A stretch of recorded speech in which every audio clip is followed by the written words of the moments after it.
Welcome back to 0 guys. Peacemaker season 2 ஒரு வழியாக முடிஞ்சிருச்சு. ஒரு கிரிப்பிங் ஸ்டார்ட்டோட வந்து ஏகப்பட்ட அப்ஸ் அண்ட் டவுன்ஸோட 5 எபிசோடில் இல்லைனா ஒரு மூவியாக கூட முடிச்சிருக்கலாம். ஆனால் இதை வெறும் ஃபில்லர் எபிசோட்ஸால் நிரப்பி நம்ம டைமை வேஸ்ட் பண்ணுறாங்க. I think James Gunn series TV ஷோஸ்லாம் எடுக்கிறது த்ரூ அவுட்டாக குவிட் பண்ணிட்டு மூவிஸோடையே இருக்கிறது தான் பெஸ்ட்னு எனக்கு தோணுது. And apart from all this he should definitely learn to shut the fuck அப்.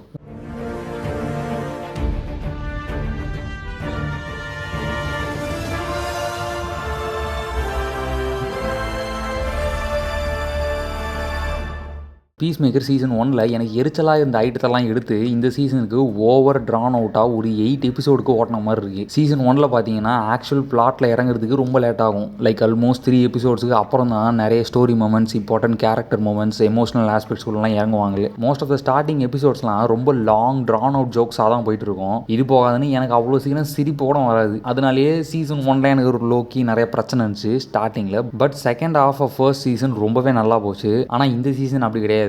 ஒரு எபிசோட் நல்லா இருக்கு, அடுத்து என்டையர்லி ஃபில்லர் எபிசோட். மறுபடியும் ஒன்று நல்லா இருக்கு, அடுத்து என்டையர்லி ஃபில்லர். இதே தான் 8 எபிசோடுக்குமே நடந்துச்சு. இன்ஃபேக்ட் எபிசோட்ஸ் 2-4 எடுத்திருந்தா இந்த ஸ்டோரி லைனை பெருசாக அது அஃபெக்ட் கூட பண்ணியிருக்காது. அப்புறம் எதுக்கு இதில் 2 செட் ஆஃப் டீமை காட்டினாங்கன்னு கூட எனக்கு சுத்தமாக புரியல. அதாவது ரெண்டாவது டீம் வேற யாரும் இல்லை, நம்ம ஆர்கஸ் ஏஜென்ட்ஸ் மேலே ஃபோக்கஸ் பண்ணது தான். ஏன்னா it was a bad idea in my opinion. Villain குரூப்பில் இருக்க போகிறவங்களுக்கு அவ்வளோ ஸ்க்ரீன் டைம் தேவையே இல்லை, மெயின் வில்லனை தவிர்த்து. இது போகாதுன்னு அவங்க கதைக்கு கான்ட்ரிபியூட் பண்ணாத ஒரு குரூப் வேற. எபிசோட் 1 ரொம்பவே ஸ்ட்ராங்காக ஸ்டார்ட் ஆச்சு. ஒரு ஜோக் கூட இல்லை, இந்த சீசன் சீரியஸாக இருக்குமோன்னு நினச்சேன். நெக்ஸ்ட்டு ஒரு என்டையர்லி ஃபில்லர் எபிசோட். அதில் எல்லாரும் சும்மா சிரிப்பே வராத ட்ரானோ ஜோக்ஸோட பண்ணுற கான்வோ தான் போகுது. எபிசோட் 3 நியூ டிமென்ஷனை பற்றி காட்டுறாங்க. அப்புறம் peacemaker is finally in action.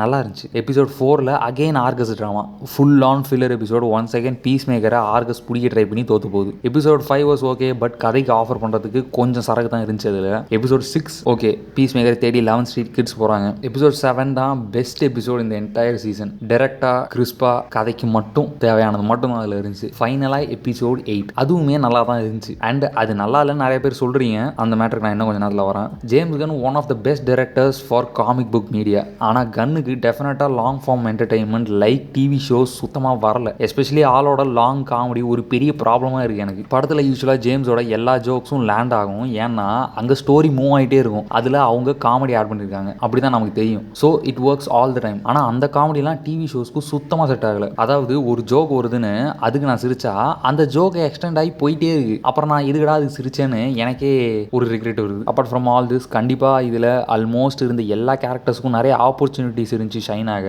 எல்லாருக்கும் தனி கேரக்டர் ஆர்க் இருந்துச்சு, especially for the 3 main characters, Chris, Emilia, Adebayo. ஆனால் இதுக்கு டைரக்ட் டவுன் சைடாக ஆர்கஸில் இருக்க சோ கால் மெயின் கேரக்டர் ரிக்குக்கு சுத்தமாக எந்த இம்பார்ட்டன்ஸுமே இல்லை. அவன் அமெண்டா வாலர் லெவலுக்கு கரிஸ்மேட்டிக்காக இருக்கிறான்னு வச்சிருக்காங்களா என்னன்னு தெரியல. பட் ஆனால் அந்த கரிஸ்மா எனக்கு தெரியல. அமெண்டா வாலரை பார்த்தாலே நம்ம எல்லாருக்குமே ஒரு லோக்கி ஒரு பயம் இருக்கும். Because she is totally unpredictable character and she will do what ever it takes to get the job ton. ஆனால் இந்த கேரக்டர் அப்படி தெரியல. ஜஸ்ட் ஏதோ அன்னோன் மோட்டிவேஷன்ஸில் மூவ் ஆகிற ஒரு கேரக்டர் மாதிரி தான் இருக்குது. ரிக் ஃபிளாக்கு திடீர்னு எங்கேருந்து இந்த கொடூரமான மெட்டா ஹியூமன் ஹேட் வந்துச்சுன்னு எனக்கு சுத்தமாக புரியல. கிரீச்சர் கமாண்டோஸ் ஃபுல்லாக மெட்டா ஹியூமன்ஸ் கூட தான் ஒர்க் பண்ணா. He was reasonable back then. Amanda Waller's ஆர்டர்ஸ்லாம் மீறி சில விஷயம் பண்ணா. ஆனால் இங்கே திடீர்னு மெட்டா ஹியூமன்ஸ் மேலே ஒரு கொடூரமான ஹேட். அஃப்கோர்ஸ் அவனுக்கு மெட்டா ஹியூமன்ஸை பிடிக்கும்னு நான் சொல்லலை. பட் சூப்பர் வில்லன்ஸ்லாம் பிரிசன் பிரேக் பண்ணுறதுனால மட்டுமே என்டையர் சூப்பர் பவர் பீயிங்ஸையும் ஒழிச்சு கட்டுற மாதிரி ஒரு பிளான் போடுறது தான் அவன் ஏன் பண்ணான்னு தெரியல எனக்கு. இப்போ ஃபைனல் எபிசோட பற்றி நம்ம பேசலாம். ஐ ஃபீல் லைக் அது கதைக்கு ரொம்பவே முக்கியமானதுன்னு. ஸோ அந்த எபிசோடில் எனக்கு எந்த பிரச்சனையும் இல்லை. குவாண்டம் அன்ஃபோல்டிங் சேம்பரை தேடி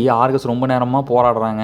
அப்புறம் ரிக் லெக்ஸ் கூடலாம் சேர்ந்து டீம் அப் பண்ணுறான். அப்புறம் அவன் பையன் சாவுக்கு ரிவெஞ்சு, கிறிஸ் அவன் லைஃப் மிசரியெல்லாம் ஹேண்டில் பண்ண கற்றுக்கிறான். Adebayo dream, Emilia finally opens up அப்படின்னு ஒரு அப்ரோப்ரியேட்டான ஃபைனலாக தான் இருந்துச்சு. பட் இது ஜேம்ஸ் கன்னே அவர் வாயால் பிக் கேமியோஸ் இருக்குன்னு ஓவர் ஹைப் பண்ணது தான் தப்பு. ஆடியன்ஸை கூட தப்பு சொல்லக்கூடாது. ஆண்ட்மேனில் சிவில் வாரை டீஸ் பண்ணுறேன்னு போஸ்ட் கிரெடிட்டில் அந்த படம் சீனியே போட்டிருப்பாங்க. நானே அந்த லெவலுக்கு தான் யோசித்தேன். அப்போ ஆடியன்ஸ் கிட்ட அதை எப்படி நம்ம எக்ஸ்பெக்ட் பண்ணாமல் இருக்க முடியும்? அஃப்கோர்ஸ் இந்த சீசனில் வந்த எல்லா கேமியோஸும் ரொம்ப பர்ஃபெக்டான இடத்துல தான் இருந்துச்சு, கதைக்கு தேவைன்னு இருந்துச்சு. ஃபேன் சர்வீஸு மார்வல் மல்டிவர்ஸ் சாகால கோத்ரூ பண்ண மாதிரி ஃபுல் கேமியோ பண்ணலாம் கிடையாது. கதைக்கு தேவையாக பண்ணுறாங்களா, ஓகே டன், அவ்வளோதான். நான் அன்வான்ட் கேமியோஸுக்குலாம் பெரிய ஃபேன் கூட கிடையாது. எபிசோட் 6க்கு மேலே பார்த்தீங்கன்னா கேமியோவும் கிடையாது, அது வைக்கிற ரீசனும் இல்லை. எல்லாரும் எபிசோடு 8 பற்றி சொல்கிறத பார்த்தா என்ன எதிர்பார்க்குறீங்கன்னு எனக்கு தெரியல. சீசன் 1 எண்டிங்கில் வாங்கின சூத்தடி மாதிரி இன்னொன்று வாங்கணுமாப்பா? இது போகாதுன்னு வார்னர் ப்ரோஸ் போட்டிருக்க கடனுக்கு பேரமௌண்ட் வாங்குவானா இல்லை நெட்ஃப்ளிக்ஸ் வாங்குவானான்னு தெரியாமல் இருக்கானுங்க. அதனால் ஃபியூச்சரில் ஒரு படம் நடக்கும்னு சொன்னதுனால கேமியோன்ற பேரில் ஒரு கேரக்டரையே கொண்டு வந்து நிறுத்துறது அவ்வளோ நல்லதுன்னு கூட எனக்கு தோணல. செக்மேட் அப்புறம் சால்வேஷன் பிளானட் ரெண்டுமே ஃபியூச்சர் டிசியூவில் ஒரு பெரிய ரோல் ப்ளே பண்ணும், அவ்வளோதான். ஒரு எண்டிங்க்கு அதுவே போதும். ஆனால் இதுக்கு எதுக்கு பெரிய பெரிய கேமியோஸ்லாம் இருக்குன்னு ரைட்டர்லேருந்து மார்க்கெட்டிங் டீம் வரைக்கும் ஹைப் கொடுத்தாங்கன்னு கூட எனக்கு தெரியல. இவங்க கொடுத்த ஹைப்புக்கு அட்லீஸ்ட் ஜேம்ஸ் கன் ஒரிஜினல் ஸ்கிரிப்டில் இருந்து தூக்கணும், நிறைய விஷயத்தை வச்சிருக்கணும், நிறைய அன்எக்ஸ்ப்ளோர்டு திங்ஸை எக்ஸ்ப்ளோர் பண்ணிருக்கலாம். லைக் கிளெம்சன் மர்ன் ஆக்டர் அவனை சன்ஸ் ஆஃப் லிபர்ட்டி லீடராக இதில் காட்டுறேன்னு சொன்னது, ஆனால் அதை பண்ணல. அடுத்து பீஸ் மேக்கர் அவன் அம்மா யார், எங்கே இருக்கா, அந்த கேரக்டருக்கு கேஷ் பண்ண போகிற ஆக்ட்ரஸ் உட்பட யாருன்னு வச்சிருக்காங்கன்னு சொல்லிட்டு அவளையும் காட்டல. நான் ஸ்டார்டிங்ல இருந்தே கிறிஸோட அம்மா தான் பீஸ் ரெக்கராக இருப்பா, ஆகி ஒய்ஃபாகவும் அப்புறம் வைலண்டான சூப்பர் வில்லனாகவும் அவள் தான் ஹெல்மெட்ஸ்லாம் கிரியேட் பண்ணியிருப்பா போல அப்படின்லாம் நினச்சேன். அதுவும் இல்லை. அப்புறம் எர்த் எக்ஸில் அந்த கிறிஸுக்கு ஏதோ பில் அடிக்ஷன் இருந்துச்சு, ரொம்ப மோசமானவன் அப்படின்னு சொன்னாங்க. ஆனால் அவனை பற்றி இன்னும் டீட்டெயிலாக காட்டிருக்கலாம், என்ன பிரச்சனை ஏதுன்னு. இப்படி எல்லாத்தையுமே இந்த சீசனில் காட்டுறதுக்கான போதுமான டைம் இருந்துச்சு, பட் காட்டலை. இன்ஸ்டட் அவங்க எடுத்த முடிவு. இதில் பெரிய காமெடி என்னன்னா, நிறைய பேர் லாஸ்ட் எபிசோட் தான் நல்லா இல்லை, எண்டிங் நல்லா இல்லைன்னு சொல்கிறாங்க. லாஸ்ட் எபிசோடில் எனக்கு தெரிஞ்சு பிரச்சனையே இல்லை, ஃபில்லர் எபிசோட்ஸ் தான் ஒரு பெரிய பிரச்சனையே இந்த சீசனுக்கு. எக்ஸ்ப்ளோர் பண்ணுறதுக்கு நிறைய சப்ளாட்ஸ் இருந்துச்சு.